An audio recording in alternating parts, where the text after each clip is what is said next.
It was one of the most harrowing sights of the 16th century, as on the 15th of April 1532, a man was literally boiled alive upon the orders of the king.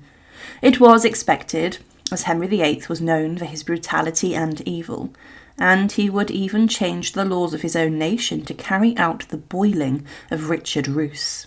Roose had been implicated in a complex and detailed poisoning plot, which some have even claimed Henry VIII and the family of his second wife, the Boleyns, were involved in.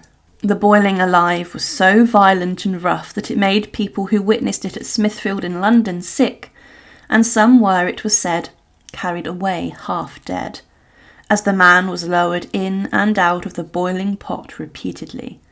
Boiling alive was not in law at the time, and the boiling was symbolic on a number of different levels, and Henry would only repeat this method of execution once, a decade later, in the very same place as a woman, this time, was boiled alive. But how did Henry VIII do this, and how did he change the law to bring about the worst execution in British history?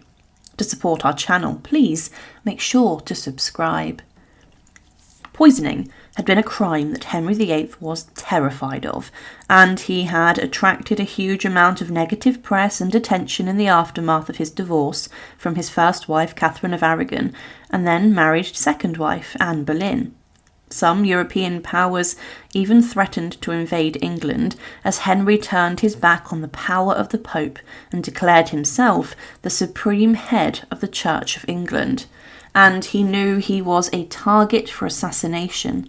He employed food tasters who sampled every meal that would touch the king's lips in an attempt to prevent a poisoning. But one of the king's enemies, the Bishop of Rochester, John Fisher, was targeted with poison on the 18th of February 1531. Fisher had been eating dinner with a number of guests in his house in Lambeth Marsh, and it was during one of many meals that Fisher's guests became ill, and 2 of them died.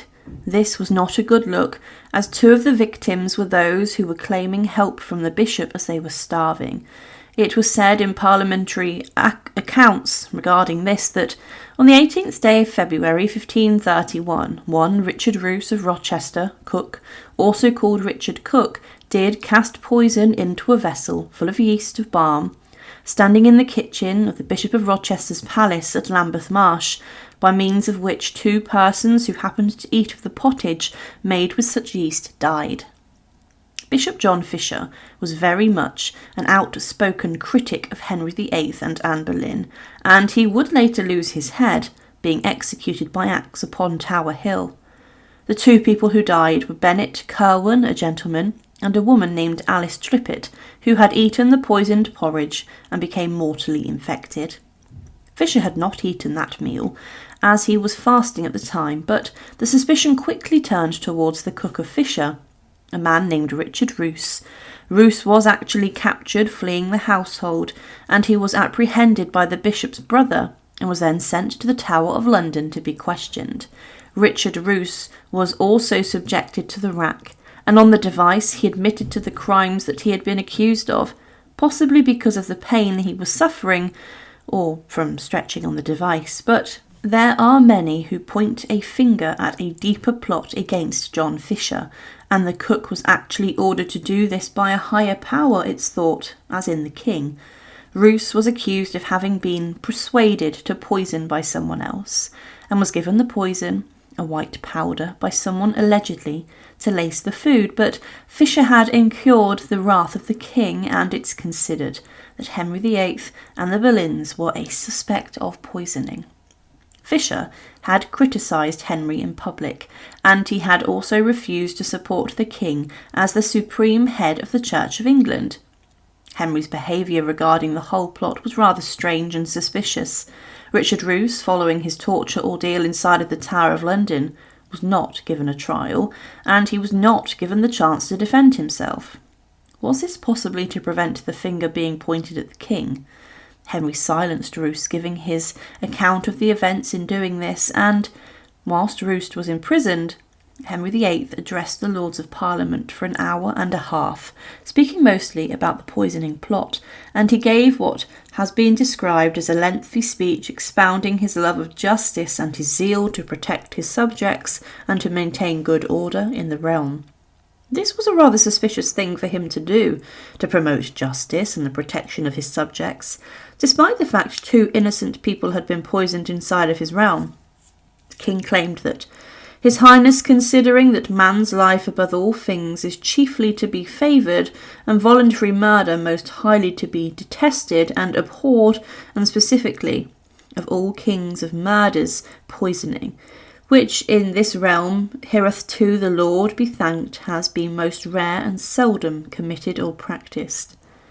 There were also rather strange and curious actions that took place shortly after the poisoning, regarding Bishop Fisher, the target too.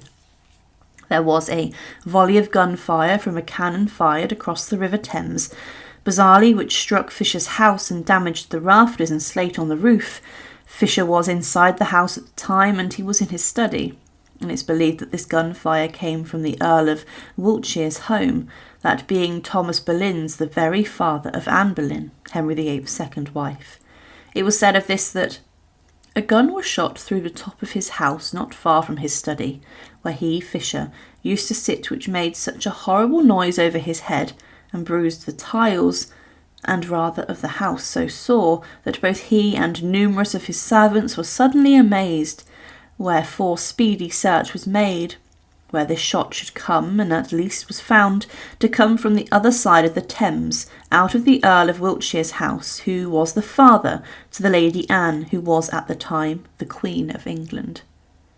This was further evidence of Henry VIII being involved in the poisoning, and it must be also considered that a lowly cook probably did not have the money or the means of acquiring poison inside of London. But Henry VIII would then change the laws of England to bring about a brutal and terrifying execution method that would only be used twice in English history. Richard Roose was condemned to death by a bill of attainder, and that being a piece of law which could not be challenged. Whatever the king said went, and it was a ruthless piece of legislation that brought about execution quickly. But the Treason Act, which punished traitors, was also changed, and Henry VIII ensured personally that this amendment ensured boiling alive would be done for those convicted of poisoning. This stated that the said poisoning be adjudged high treason, and that the said Richard Roose, for the said murder and poisoning of the said 2 persons, shall stand and be attainted of high treason, and shall be therefore boiled to death without benefit of clergy, and that in the future murder by poisoning shall be adjudged high treason, and the offender deprived of his clergy and boiled to death. Plans were put into place for Richard Roose's execution, and it was almost like ritualistic slaughter. The lowering of the cook in and out of the pot was supposed to symbolise the poisoner adding poison into a cooking pot. The huge vessel was found for the boiling alive of the cook, and on the 15th of April 1532 he was taken from the Tower of London under armed guard on the short walk to Smithfield to the east.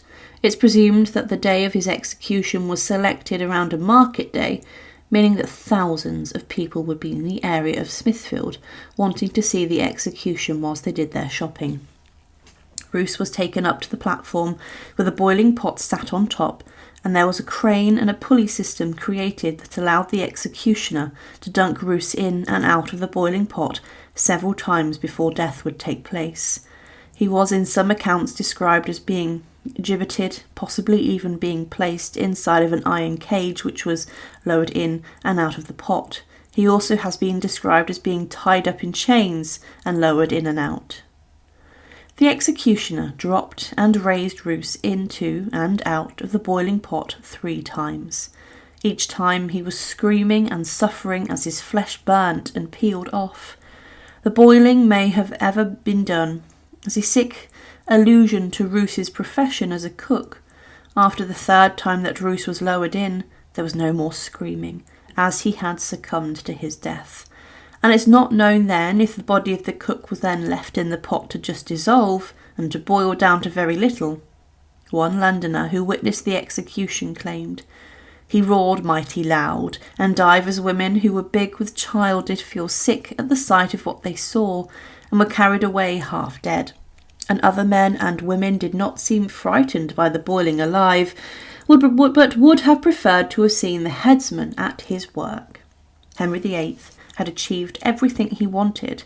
He had ordered a brutal new execution method to be used, and he had also his scapegoat, who would never be able to tell exactly what happened and whoever provided him with the poison. The boiling alive that took place in Smithfield that day was the first, and it was very unique. In a time where crowds loved horrific execution methods such as hanging, drawing and quartering, boiling was seen as horrific and brutal. In fact, after the death of Henry VIII, the amendment and change that he brought about, allowing boiling as an execution method, was quietly repealed and was thrown out of law by his successor, Edward VI, Henry VIII's son. But Bishop John Fisher, then the intended target of this poisoning plot, did not last long after this. In fact, just over 3 years later, he made his troubled walk from the Tower of London to Tower Hill in front of a huge crowd, and the bishop was executed by axe, and his head was struck from his shoulders, and his remains were treated terribly. Henry VIII finally had the death of his rival, and he got what he wanted. But still today, the links between Henry VIII and the poisoning plot remain undeniable.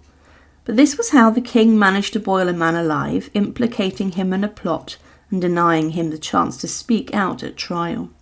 Thank you for watching, and to support our channel, please make sure to subscribe.